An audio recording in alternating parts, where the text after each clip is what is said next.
everybody. I am Will. And I'm Kristen. And this is So I'm Watching The Great, Season 2, Episode 7, Stapler. I would like to start off by saying that I am on your side. I think the stapler is a marvelous invention. Look, here's the thing about inventions. Tried and true to this day. Here's the thing about inventions. It's always the ones that are not very impressive at first glance that are the ones that everyone is going to use in 300 years. Do with that what you will. I was going to say, I don't know that it's always, but frequently. All three of those things, the stapler, the refrigerator, the roller coaster. No, but I'm saying frequently it's there are steps along the way. Sure. Like the stapler, the refrigerator, the roller coaster didn't come fully formed. Like I guess some of them did, but you know what I mean. That stapler was right the fuck on. Justice for the stapler. Also, Lady Katya Velcro. Oh my God. The big story was Catherine's mother, Joanna, was here. It's funny, Gillian Anderson, wearing colors that weren't invented until this episode. I felt like those videos of boys putting on color glasses. Oh my God, yeah. For the first time. I mean, whew. I felt the colors in a sexual way. They did what I thought they were going to do with her, but not exactly how I thought they were going to do it with her. I was thinking she was going to be more overtly overbearing, and I was thinking Catherine was going to be more like afraid of her, cowed by her. Yeah. And Catherine was very excited for her to be there, and as is usually best for storytelling in these types of stories, she wasn't entirely wrong. No, but it is also a very late career Gillian Anderson role. Mm-hmm. She's been doing this for a while now.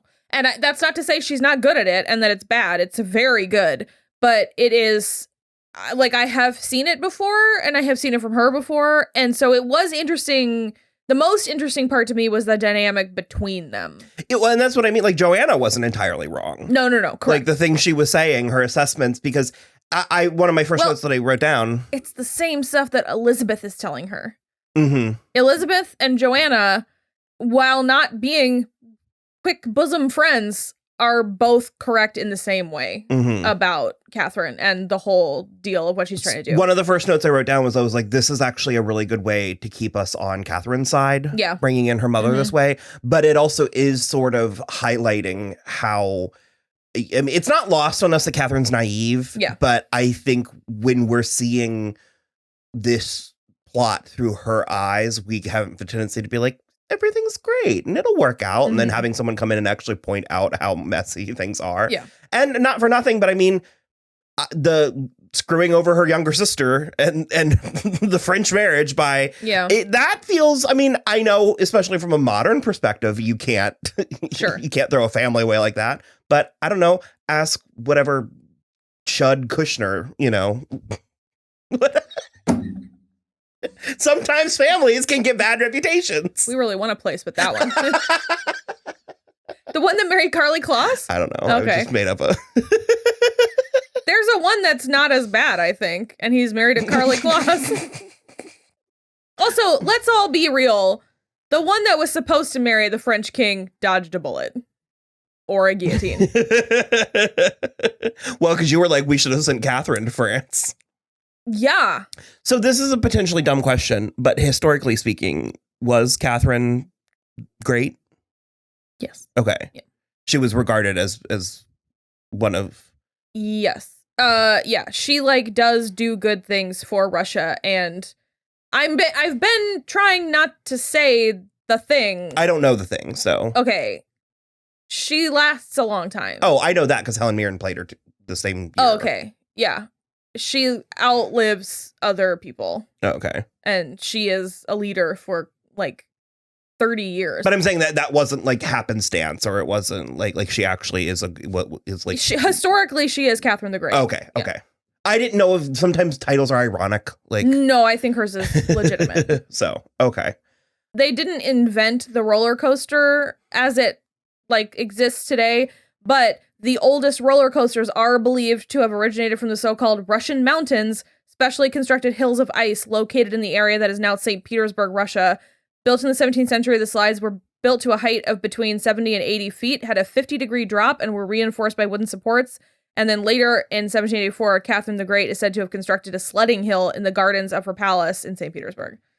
So it's based in truth. An occasionally true story. Yeah. My understanding was, I think that the creator, he said that he wrote down like a handful of like accurate bullet points, like talking points, and then sort of like tore it up and moved it around. Yeah, I think stuff. it's great. Well, So I think specifics like the stapler, I can believe that's. Yeah, I was telling Will about it, and I was like, part of the stuff is real, but also like certain people were already dead when she was coronated who are still alive. And then certain, like the prior empress was still alive when she married Peter, and that did not happen. So it's like, I like that. He basically like put it all in a blender and was like, this is where it goes now. And I kind of like that.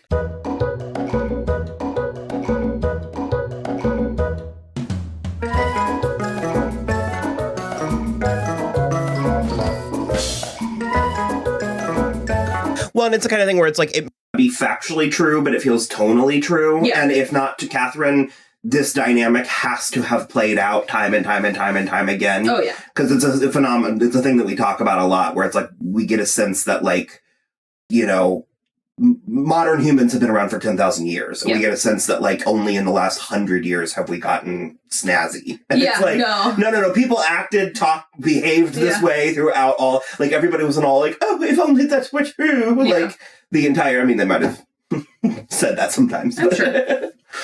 Yeah, I found it very interesting that there was not a ton to say. You touched on it a bit. Catherine's currently mad at Elizabeth for not being Johnny on the fucking spot, and I am on Elizabeth's side. I'm like, wasn't she? I mean, do you want an advisor who won't tell you what they think? Exactly. She's on her side enough, and that it's at this point that Catherine is, to a very, very small extent, turning a little bit into Peter, where she does not want any negativity. She just wants them to support her blindly, and you can't really do that and be successful. You have to have people who are going to tell you when you have bad ideas. Well, and furthermore, it's like when Catherine, she said in this episode where she was like, I don't have to have a plan. I just have to do the right thing and a plan will present itself. And it's like, not that always works sometimes, but when that's your only strategy is where it, like, surprising people with a breath of fresh air is only going to feel fresh. Like many. And that was one of the things that Elizabeth said, where she basically was like, you can't just roll the dice and cross your fingers without having enacted a plan prior to that. That's like folly. You can't do that. You're going to die that way. And I do love that she's just getting red. Arcadia is just like badly shooting at her on purpose. It's so funny. The casualness with which they treat life. I mostly was just sort of enjoying watching. Yeah. This wasn't a plot heavy episode. It was a lot of things sort of resetting. Yeah. So Catherine's mother, Joanna, why did she pretend to not like Peter when Catherine was there? Just to keep Catherine on her toes? Potentially. Also, I think she doesn't like him as like a human person. As a ruler. Yeah, she wants to fuck him. Which I really I'm not for it. And I really didn't think it was Neither is Elizabeth. Happen, but Elizabeth was like, don't do it. Don't. Men do not men do not end up with women who fuck their mothers. Orlo has now properly stolen from Catherine? Yeah, I'm not loving it. Especially because she kind of made up with everybody. Even Elizabeth in this episode, after the, failed uprising last week, she kind of made up with everybody. And it was nice, but now Orlo has stolen just absolute trunkfuls of gold bullion. So, that's alarming.